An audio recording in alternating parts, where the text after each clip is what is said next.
What's up? Hi, I'm back. I went to Mexico, saw some Mayan ruins in real time, got a real sunburnt, and then got real food poisoning. But we're back in studio, hydrated, better than ever. That's great. I love history. I love getting sick for history. I'll do it all over again. Mexico's great. Some inventions are awesome. VR, that's great. If you're getting someone VR for Christmas, that's, first of all, relax, we get it, you're ballin'.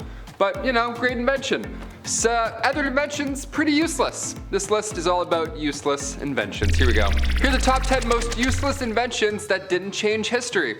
Number 10, daylight motion pictures.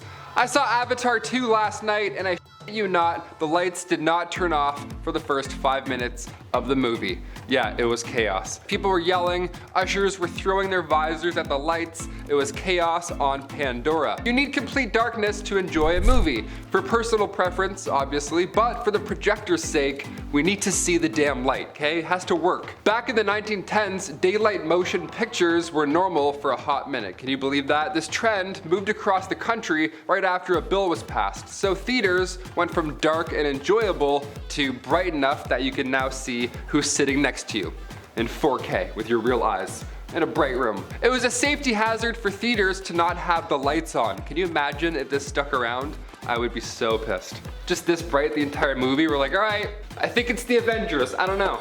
Number 9, spray on hair. The babes are back. Yeah, that's what this real advertisement says about spray on hair. The babes are back. Look, I'm 28 and I know that a lot of guys have bad luck hair-wise at this age. This spray is not the solution, okay? This spray is not it. Just don't, this isn't it, my guy. This early 1990s product did not sweep the nation. Men did not regain their youth for $39.99 plus shipping. Didn't happen. It just looked like spray painted cobwebs. You know what I mean? It was like wet. It was very Halloween wet. It had like that damp, dewy morning look. I don't know. The advertisement legit says the babes are back. Yeah, which implies that the babes noticed his bald spot, decided as a group, you know, they had a meeting, made it official, and then they all left. Which is just not true. Women love bald guys. Vin Diesel, The Rock, Patrick Stewart, Professor X, are you kidding me? He summons the babes back. He's like, come. Number 8, ab belts. All right, here we go. Perfect product for the guys who want an 8-pack without doing any of the work. Just gotta shake your shit around. This is horrible. You're gonna shit your pants doing this. The ab belt sounds too good to be true, and that's because scientifically it is. Ab belts in the 90s were as hot as Tom Hanks was at the time. It was crazy. Everybody had one of these in their household. I think we may have had one growing up, now that I think of it. An ab belt, did I have it? Maybe. I don't know what it was. We also had a bowling ball growing up, so I don't know, parents are weird in the 90s. Science can confirm that wearing an ab belt has no real benefit whatsoever. It does not make you strong like Thor. That's not how it works at all. If your company is thinking about making false claims, well, expect real lawsuits to follow. Number 7, walking sleeping bag. Dare I say a perfect gift for the sleepwalker in the household. Here we go. A sleeping bag, but with footholes and a face hole. Also, no holes for the arms, just legs and face holes. That's it, 1, 2, 3. I can't think of a more dangerous product to possibly sell. Now, as somebody who has broken his front teeth twice, I can say with full confidence this is the worst product in history.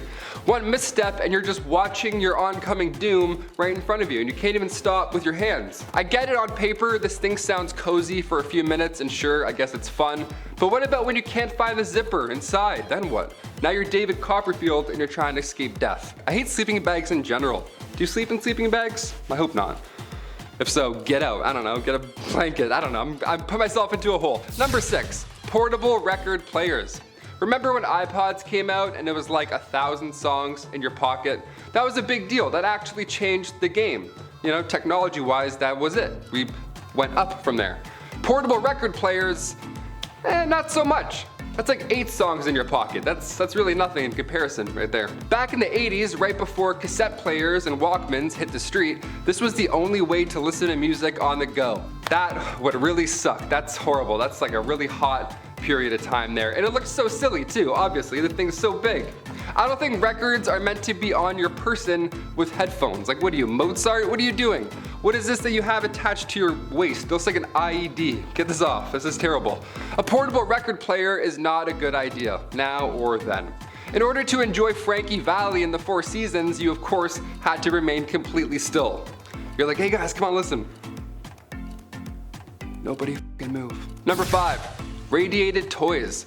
The Gilbert U-238 Atomic Energy Lab, nice. This toy set sure looks fun upon first glance, but when the company released this kit back in 1950, it was all but games. Gilbert, who was a successful toy maker, businessman, and even magician, always a red flag I guess, he believed that his line of work should be fun yet informative. Yeah, one of those nerds. He was nicknamed the man who saved Christmas after he convinced the US Council of National Defense not ban toy purchases during World War I around the holiday season, so that's cool. He really wanted to get this product out there and still make money during a war. What a hero. This set was around $50 too, which back in the day was a lot more than $50 now, and the price was justified as the set was actually radioactive. Sorry, what? That's right, the Gilbert U-238 Atomic Energy Lab contained a cloud chamber where you can actually see real alpha particles traveling at 12,000 miles a second.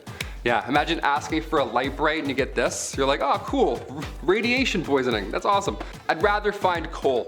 Next. Number 4, Birkin Bronze Radium Chocolate. This sounds like a bad time already. Radium chocolate? That's horrible. These delights were sold between 1931 and 1936, and it was praised for the effect that it had on consumers. See, instead of getting a tummy ache after downing some of the Birkin Bronze chocolate, you would feel rejuvenated. The chocolate was made in real radium water, guaranteed. That was the selling point, you know? Real radium water. That's, if you see this, you're either playing Fallout 4 or you've gone back in time. This is not looking good. Looking back now at the details that I just provided you, you can imagine the horror stories that slowly began to spread over these new delicious treats. It's the holidays, you know, you gotta be careful. Lindor always messes me up. That's a bad one. Lindor and radium chocolate both really upset my tummy. Number 3, mood rings. I'll admit it, these blew my mind at one point. I was 4 years old and I could not understand the science behind a mood ring.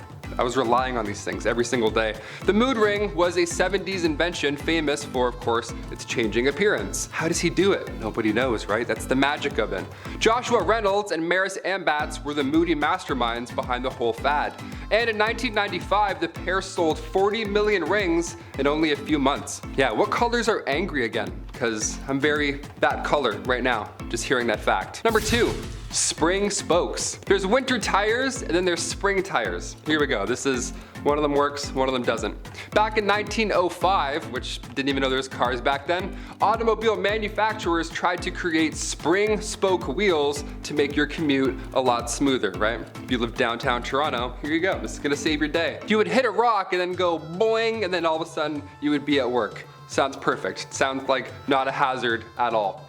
This of course didn't last in history. We don't have these at all outside today, thankfully. Wheels were breaking under pressure. They were wobbly, which is certainly the last thing you want while you're driving to work, I assume. I don't have a car, a commute kid. Spinners are sick. You want to jazz up your ride, grab some spinners, throw those on your Jeep, you're good. You see any spring wheels? Just keep moving. And finally, number 1, earthquake machine. Nikola Tesla. Of course, I have to save an invention of his for number 1. This man knew a thing or two about electricity, and legend has it he made a steam-powered machine that could actually cause small earthquakes. Yeah, sounds like a supervillain, but okay, science, I guess.